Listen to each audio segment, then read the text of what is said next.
ओम नमो भगवते रुद्राय। 15 फरवरी सन 2026 ये दिन भला कौन सा भक्त भूल सकता है।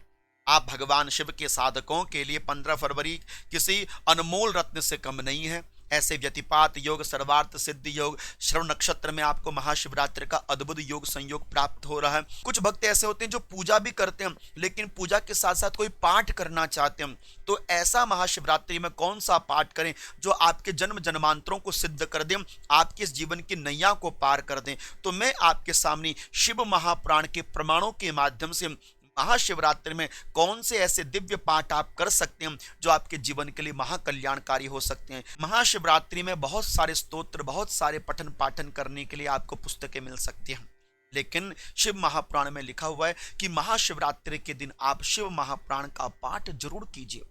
करना कैसे है, कौन से अध्याय का पाठ करेंगे, कौन सी संहिता का पाठ करेंगे, कितना पाठ करेंगे, 24,000 श्लोक हैं, तो क्या क्या नियम रह सकते हैं, मैं आपको इस शिव महापुराण के माध्यम से बताने जा रहा हूं।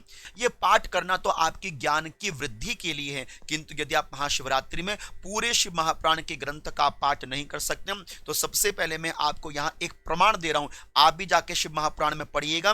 विद्वेष संहिता के दूसरे अध्याय के 20वें श्लोक में लिखा हुआ है, सुनिए क्या लिखा है कि एतत् शिव पुराण में श्लोकम श्लोकार्धमेव च यह पठेत भक्ति संयुक्त स पापान मुच्यते क्षणात्। शिव कहते हैं मात्र केवल मेरे शिव महापुराण का कोई पूरा श्लोक भी ना पढ़ सके, आधे से आधे श्लोक का एक अक्षर भी पढ़ ले तो भगवान शिव उस पर अपनी कृपा की वर्षा करना प्रारंभ कर लेते हैं। तो विचार करके देखिए, यदि आप संपूर्ण श्लोक को पढ़ेंगे कितनी अद्भुत कृपा होगी। यदि संपूर्ण शिव महापुराण को पढ़ेंगे तो क्या ही कृपा होगी, किंतु यदि संपूर्ण शिव महापुराण भी ना पढ़ सकें तो बस आप एक छोटा सा काम करो जो शिव महापुराण में लिखा हुआ है। क्या लिखा हुआ है, ध्यान से सुनिएगा। चतुर्दश्याम निराहारो यह पठेत संहिताम च ताम बिल्व मूले शिवः साक्षात सदेवेश्च प्रपूजयित।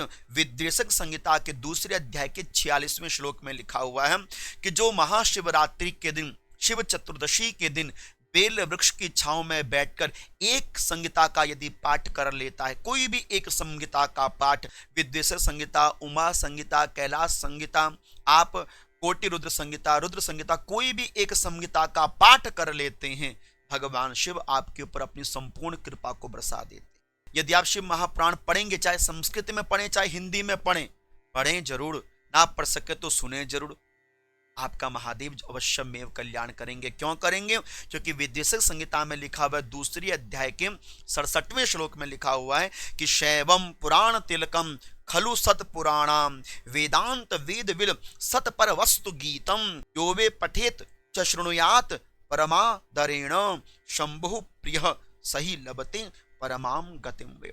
जो श्रद्धा के साथ, समर्पण के साथ, भाव के साथ, नमन करते हुए भगवान शिव के शिव महापुराण को सुनता है या गीत गाते हुए भगवान शिव के पुराण का पठन पाठन करता है, मेरे शिव कहते हैं मैं उसका दास बन जाता हूं। मेरे शिव कहते हैं ऐसे भक्त को मैं कभी अकेला नहीं छोड़ता और ऐसा भक्त कभी अकेला हो भी नहीं सकता।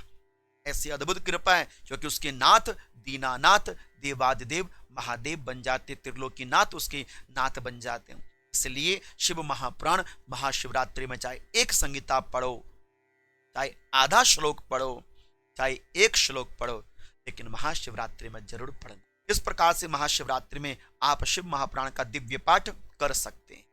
शिव महापुराण को पढ़ने के लिए कोई नियम नहीं है, आप केवल आचमन कीजिए या दीप प्रज्वलित कीजिए और जो जो नियम विधि मैं आपको बता रहा हूं वह धारण कीजिए। बस माथे पर तिलक लगाओ, त्रिपुंड और गले में रुद्राक्ष की मालाओं, शिव महापुराण का पाठ आप करना प्रारंभ कर दीजिए। कहां बैठकर करना चाहिए, कैसे करना चाहिए, ये सारी जानकारी इस वीडियो में आप सुनने का प्रयास कीजिए। जब आप शिव महापुराण पढ़ना प्रारंभ करें, पहले रुद्राक्ष की माला में भगवान शिव के नाम का जप कर लेना चाहिए, फिर आपने पाठ प्रारंभ करना चाहिए। पाठ पूरा होने के बाद अंत में पुनः से रुद्राक्ष की माला में जप करना चाहिए और अपने हाथ में जल लेकर यह कहना चाहिए महादेव मैंने जो भी जप इत्यादि किया मैं आपको समर्पित करता हूं। बस इस भाव से भगवान शिव को वह जल समर्पित कर देना चाहिए।